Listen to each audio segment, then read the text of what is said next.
매일 말씀 10분 강론. 오늘은 1월 5일 주님 공연 대축일 후 화요일입니다.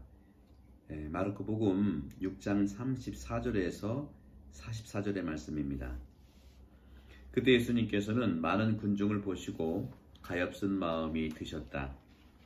그들이 목자 없는 양들 같았기 때문이라. 그래서 그들에게 많은 것을 가르쳐 주기 시작하셨다. 어느덧 늦은 시간이 되자 제자들이 예수님께 다가와 말하였다. 여기는 외딴 곳이고 시간도 이미 늦었습니다. 그러니 저들을 돌려보내시어 주변 촌락이나 마을로 가서 스스로 먹을 것을 사게 하십시오. 예수님께서 너희가 그들에게 먹을 것을 주어라 하고 이르시니 제자들은 그러면 저희가 가서 빵을 200데나리온어치나 사다가 그들을 먹이라는 말씀입니까? 하고 물었다. 예수님께서 그들에게 너희에게 빵이 몇 개나 있느냐? 가서 보아라 하고 이르셨다. 그들이 알아보고서 빵 5개 그리고 물고기 2마리가 있습니다 하고 대답하였다. 예수님께서는 제자들에게 명령하시어 모두 푸른 풀밭에 한 무리씩 어울려 자리 잡게 하셨다. 그래서 사람들은 100명씩 또는 50명씩 떼를 지어 자리를 잡았다. 예수님께서는 빵 5개와 물고기 2마리를 손에 들고 하늘을 우러러 찬미를 드리신 다음 빵을 떼어 제자들에게 주시며 사람들에게 나누어 주도록 하셨다. 물고기 2마리도 모든 사람에게 나누어 주셨다. 사람들은 모두 배불리 먹었다. 그리고 남은 빵 조각과 물고기를 모으니 12광주리에 가득 찼다. 빵을 먹은 사람은 장정만도 5,000명이었다. 주님의 말씀입니다. 그리스도님 찬미합니다. 네, 오늘 복음 말씀은 군중들에게 연민을 느끼는 주님을 우리가 만납니다. 오늘 복음의 키워드가 될 수 있는 것은 첫 번째 줄이죠. 마르코 복음 6장 34절에 예수님께서는 많은 군중을 보시고 가엾은 마음이 드셨다. 이 가엾은 마음이 드신 그 이유가 뭐겠습니까? 이웃들의 배고픔 때문에 그렇죠. 따라서 이웃의 배고픔 때문에 생기는 연민. 그래서 예수님께서는 기적의 음식을 베풀어 주시는 것이죠. 주님께서 바라보시는 가엾은 마음, 예수님 거룩한 성심인데 이 성심 공경에 대한 예수님 성심 공경에 대한 여러 가지 연구들이 있었어요. 그 연구들은 근본적으로 이 마음이라고 하는 것, 이 심장이라고 하는 것, 이것과 함께 우리가 설명할 수가 있는데 바로 이 마음이라고 하는 것은 근본적으로 감각의 세계, 그것들을 이해하는 것도 있고 또 근본적으로는 예수 그리스도의 내적인 모든 삶을 지향합니다. 하지만 이 마음이라고 하는 것, 심장이라는 것에 대해서 우리는 사실은 많이 고통스러운 부분도 되죠. 심장이 고통스러운 거 아닙니까? 마음이 아프다는 말을 많이 하죠. 따라서 연민은 마음이 아픈 겁니다. 그리고 두려운 겁니다. 왜냐하면 너무나 마음이, 감각이, 감정이 찢어질 만큼 드러나는 그러한 마음의 어떤 봉헌이라고 할까요? 헌신이라고 할까요? 이성적인 심리학에서는요, 그렇지만 이성적인 심리학, 요즘에 심리학적인 측면들이 많이 연구되는데 이성적인 심리학에서는요, 바로 근본적으로 감각들에 대해서는요, 믿지 않아요. 어떤 말이냐면 이성 심리학에서 추구하고 있는 것들은 이런 감정에 대한 것들을 경계하고 또 도전하라고 합니다. 거기에 머무르지 말라고 하는 경향도 있죠. 그렇지만 이 감각이라고 하는 것, 우리 마음이라고 하는 것, 감정이라고 하는 것은 근본적으로 우리 삶에서 드러나는 어떤 그 사고방식의 측면에서 두 번째의 중요한, 다시 말하면 우리가 생각이 있고 마음이 있고 몸이 있다면 순서를 이렇게 정할 수는 없지만 몸이 아픈 것은 금방 우리가 알아차리지만 또 마음이 아픈 것도 금방 알아차리는 그런 두 번째 아픔의 현장이 마음이에요. 사실 정신이 아프거나 생각이 아픈 것이 좀 더디게 나타나더라고요. 그래서 이 부분을 우리가 잘 알아차리지 못하고 파생되는 경우가 많이 있습니다. 그렇기 때문에 우리는 몸과 마음을 통해서 생각을 잘 바라보는 것이 중요하다는 말씀을 드리고 싶어요. 근본적으로 이 사랑의 행동이라고 하는 것은 우리 원의의 자유로운 행동입니다. 사랑의 행동은 의지로부터, 자신의 원의로부터 출발하는 것이기 때문에 그렇죠. 그리고 이 사랑의 행동이라고 하는 것은 참으로 단순하게 말할 수 있을까 하는 차원에서 사람을 향해서 느끼는 나의 감정이라고 얘기할 수 있고 또 선한 것, 그리고 근본적으로 내 안에서 느끼는 선함이라고 볼 수 있지 않겠는가요? 또는 이 모든 것들이 또 아닐 수도 있는 거죠. 그렇기 때문에 우리는 이 사랑의 행동이라고 하는 것은 상당히 신비롭습니다.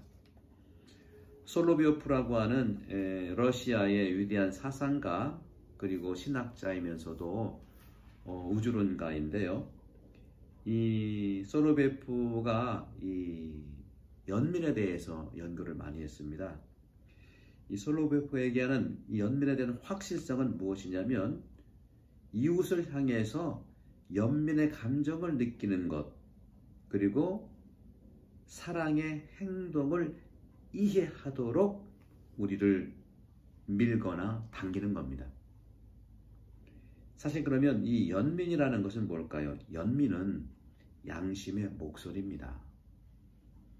이 양심의 목소리가 우리를 이렇게 제시하고 있고 우리가 모두가 하나가 된다는 것도 우리가 알게 되는 것이고 또 다른 사람에게 나쁘게 하는 것과 또 나에게 나쁘게 하는 것을 즉시 알게 하는 거죠.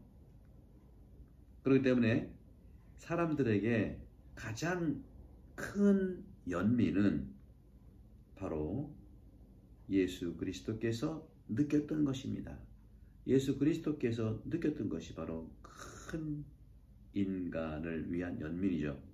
바로 그 예수님이 우리와 함께 하시는 당신의 모습을 드러내기 때문입니다. 가엾은 마음, 연민, 컴패션. 이 컴패션이라고 하는 이 라틴말 콤파시온인데요. 이것을 언어를 분석을 해보면 꼼이라는 것은 꿈인데요. 라틴말로 함께 한다는 뜻입니다.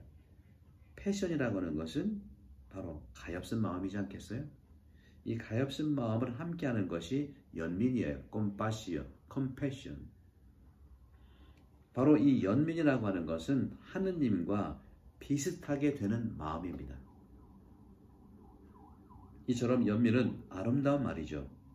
함께 고통을 느낀다는 것이고 함께 괴로워한다는 것이며 다른 사람의 고통을 마치 나의 고통으로 느끼도록 초대받는 것을 말합니다. 그렇기 때문에 솔로비오프에 따르면 이 연민은 우리 구원을 위해서 하느님께서 당신 아들을 우리에게 주신 것이고 우리를 위해 연민을 가지시는 하느님과 같이 되는 것입니다. 연민은 종교 생활을 하면서 느껴야 되는 가장 첫 번째 마음입니다. 사제도 그렇고 신앙인들이 또 종교인들이 느낄 첫 번째 마음이 연민입니다. 주님께서 오늘 말씀하셨어요. 이 연민은 바로 이웃의 배고픔에 대한 연민이죠. 그렇기 때문에 이 근본적인 이 컴패션, 연민의 구체적인 그런 질감이라고 할까요? 연민에 대한 특성이라고 하는 것은 근본적으로 이웃과 함께 자기 자신이 정체성이 드러나는 감각의 균형 잡힌 직접적인 모습인 거예요. 좀 학문적이 좀 어렵지만 하나씩 풀어보세요. 참으로 그렇습니다. 연민의 정말 질감은, 연민이라고 하는 것은 직접적인 균형인데, 그 균형은 이웃과 함께 내가 드러나는 감각의 균형이다. 단순히 도와주는 게 아니에요. 다른 사람, 이웃과 함께 드러나는 나의 신혼이라는 거죠. 나의 신혼. 왜? 인간은 혼자 살 수 없기 때문에 그렇습니다. 그렇기 때문에 엄마가 당연히 자기 아이에 대해서 연민을 갖는 건 당연한 겁니다. 그러나 또 차이가 있죠. 엄마는 다른 사람들, 다시 말하면 관계가 없는 사람들에 대해서 연민도 있겠지만, 바로 다른 사람에 대한 연민보다는, 외국인에 대한 연민, 다른 꼬마들에 대한 연민보다는 내 아이에 대한 연민이 바로 엄마를 그렇게 움직이게 하는 연민이라는 것이죠. 하지만 이런 연민은요, 각각의 상황의 어떤 심각성, 상황의 경중에 달려있다는 것이죠. 예를 들어 본다면요, 바로 어떤 사람이 연민을 느낄 때 엄마를 잃어버린 사람에 대해서 연민을 느끼는 것과 어떤 가방을 잃어버린 사람에 대해 연민을 느끼는 것, 차이가 있지 않습니까? 이것은 뭐 이거 하지 말고 저거 하지 말고 그런 것은 아니에요. 차이가 있다는 걸 말씀드리고 싶어요. 가방을 잃어버린 사람에 대해서는 연민도 있는 거고, 또 엄마를 잃어버린, 엄마가 없는 사람에 대한 연민, 같은 연민이지만 차이가 있지 않겠습니까? 경중이라고 하는 거죠. 경중. 예수께서는 바로 모든 사람을 구원하기 위해서 오셨어요. 성탄 시기가 이제 공연으로 이제 마감이 되면서 이제 연중으로 가는 이 시기에 볼 때에 바로 예수 그리스도께서는 배고픈 사람에게 대해서도 연민이 있었고요. 또 죄인들에 대해서도 연민을 가지고 있었어요. 그러나 죄인들에 대한 연민도 큰 연민이죠. 어쩌면 더욱더 클 수 있어요. 왜? 배고픈 사람에 대해서는 예수님이 이렇게 빵을 나눠주면서 해결할 수 있지만, 죄인에 대해서는 누군가는 용서를 해줘야 되고, 그가 돌아서야 되는 아주 배고픈 것보다 좀 복잡한 내적인 메커니즘이 있는 거죠. 그렇기 때문에 종종 우리는 이런 질문을 합니다. 교회가 과연 복음을 선포하는 데 치중할 거냐? 가난한 사람들을 위해서 좀 사회적 가치에 대해서 많은 에너지를 사용할 거냐? 도대체 뭐냐? 그렇게 얘기할 수 있겠습니다. 근데 문제는요, 늘 이 사도시대 때부터 있어 왔었어요. 이것을 구별하기 시작하면은 참 어려움에 빠집니다. 엄마를 잃은 아이와 가방을 잃은 사람에 대한 연민, 같은 연민이라는 말을 쓰지만 경중이 다르다는 뜻이지, 이거 하지 말고 저거 해라는 것은 아니지 않습니까? 교회에 대한 복음도 마찬가지예요. 복음을 선포하는 것과 어려운 사회적 관계에 어려운 사람을 돕는 일, 동전의 양면이지 이거 하지 말고 저거 하라는 것은 아니에요. 그래서 사도시대 때 바로 이 사도들은 부제들을 뽑는 거죠. 7명의 부제를 뽑아서 우리가 기도하고 복음을 전파하는 것에 전력을 다할 수 있도록 부제들은 어려운 사람 봉사 직무에 임하라고 그렇게 초대교회 때부터 있는 겁니다. 사도행전 6장 1절이죠. 이러한 것들을 볼 때에 부제들도 이제 서품을 받고, 이러한 사건들, 이런 일들이 부제가 행하는 이러한 봉사의 삶이 복음과 무관한 게 아니라는 거죠. 바로 봉사의 삶이 복음과 관련이 있는, 다시 말해 하나님 사랑의 설교라는 겁니다. 구별할 수가 없어요. 하나님의 사랑과 또 물질적인 사랑에 대한 도움이 구별될 수가 없는 겁니다. 구별될 수가 없죠.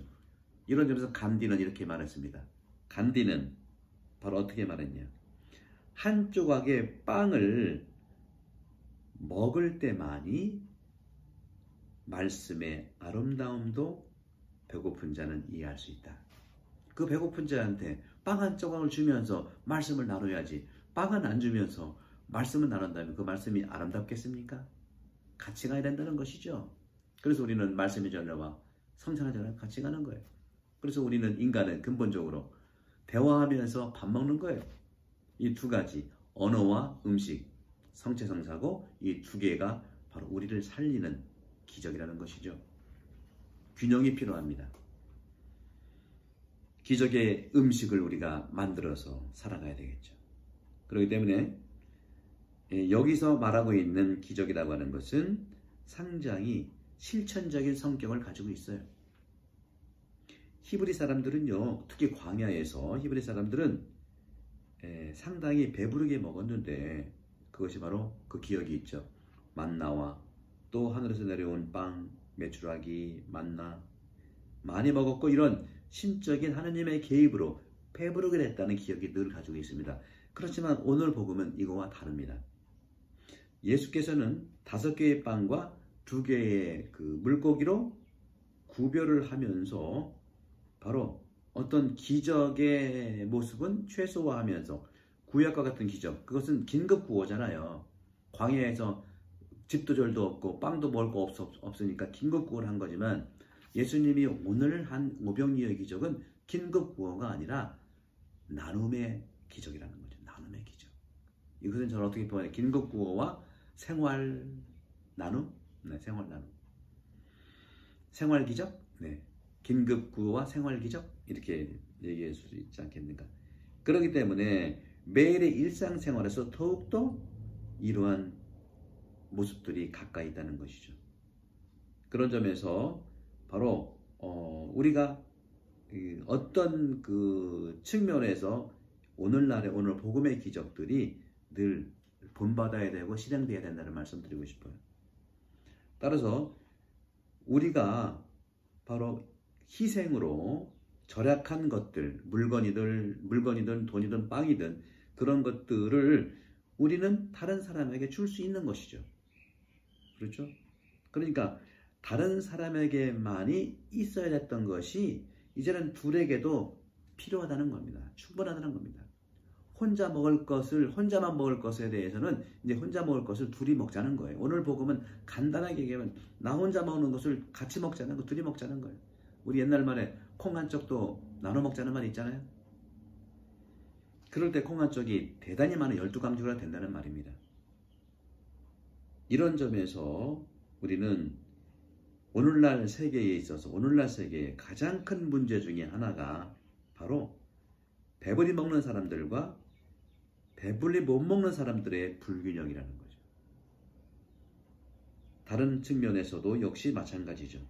한 측면에서는 음식을 많이 낭비하고 한 측면에서는 음식이 없어서 너무 부족하고 그래서 굶어 죽고 그렇다고 해서 또 이러한 그 근본적인 것을 나눠야 되는데 또 국가가 나서가지고 그런 법을 만들려면 또 이것도 불균형이에요. 스스로 해야 되는 것이지. 그런데 스스로 하기까지 너무너무 힘들다. 국가가 정말 합의해서 어떤 법은 복음적 가치 법은 질 수 있게 이게 이제 공유 경제입니다.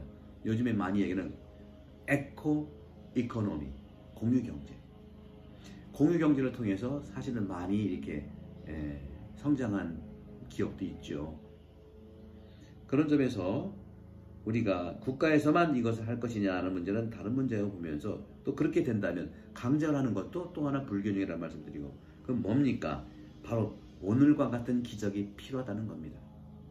예수님께서 베푼 이 오병이어의 기적, 이 기적은 일상생활 안에서 필요하다는 건데 그럴 때 이것을 우리는 형제적 사랑이라고 해요. 형제적 사랑의 기적이라고 말씀드릴 수 있어요. 여러분 새해 코로나 바이러스로 어려운 이 시기가 또 우리가 적응해 나가야 되고 형제적 사랑이 오병이어의 기적의 이 사랑이 코로나 바이러스 이 시대에서 서로 협력할 수 있고 혼자 할 수 있는 것 함께하고 혼자 먹을 것 둘이 먹고 하는 이런 사랑의 기적이 이루어지기를 여러분 축복합니다. 동부와 성경은 여러분 모두 감사합니다. 연중 피정으로 생각하시면 좋겠습니다. 고맙습니다.